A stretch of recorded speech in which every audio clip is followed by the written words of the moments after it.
মুআয ইবনে জাবাল রাদিয়াল্লাহু তাআলা আনহুকে আল্লাহ রাসূল সাল্লাল্লাহু আলাইহি ওয়াসাল্লাম তিনি ইয়ামানের গভর্নর করে পাঠিয়েছেন। তো পাঠানোর আগে he was explaining a teaching guideline to his fellow Sahaba. ওনাকে শিখাইতেছেন তুমি যে যাবা মুআল্লিম হিসেবে, গভর্নর হিসেবে কিভাবে দাওয়াতটা দিবে আগে শোনো। তিনি মুআয ইবনে জাবালকে বললেন, ইন্নাকা তা'তি কওমান মিন আহলিল কিতাব।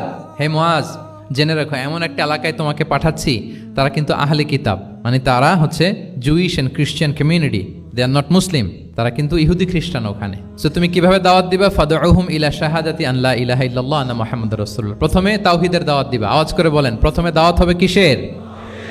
তাওহীদের। ফা ইনহুম আতাউ লিযালিক, বাক্যটা খেয়াল করেন, যখন তারা এটা মেনে নিবে, এটাতে অভ্যস্ত, তারপর তুমি দাওয়াত দিবা যে আল্লাহ প্রতিদিন 5 ওয়াক্ত সালাত ফরজ করেছেন।